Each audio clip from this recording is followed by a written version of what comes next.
Hello friends, நம்ம இன்றைக்கி பார்க்க போகிறது என்னென்னா பனங்கிழங்கு எவ்வாறு அவிப்பது என்பதை பார்க்க போகிறோம். பனங்கிழங்கை முதல்ல முன்னாடி பின்னாடி நறுக்கிட்டு நல்லா கழுவிட்டு ஒரு பானையில் தண்ணி இருக்கிற அரை பானை தண்ணி எடுத்து அதில் பனங்கிழங்கை போட்டு அடுப்பில் வச்சு கொஞ்சோண்டு மஞ்சத்தூள் போட்டு உப்பு போடக்கூடாது. பனங்கிழங்கு மட்டும் உப்பு போடக்கூடாது. அடுப்பில் வச்சு வேக வைக்கணும். வேக வைக்க ஆவி போகாத அளவில் ஒரு மூடி போட்டு அந்த பானையை மூடணும். இதுதான் பனங்கிழங்குக்கு ரொம்ப முக்கியமானது.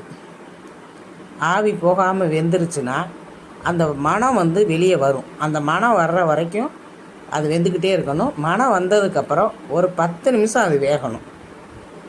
அப்புறம் அதுக்கு 10 நிமிஷம் கழித்து நம்ம அந்த இதை திறந்து பார்த்தோம்னா அது மணமான சுவையான பனங்கிழங்கு நமக்கு ரெடி ஆகிடும். இது நம்ம உடம்புக்கு ரொம்ப நல்லது. பனங்கிழங்கு சீசனில் எல்லோரும் கட்டாயம் பனங்கிழங்கு சாப்பிடணும். ஓகேவா ஃப்ரெண்ட்ஸ்? ஓகே, பாய்.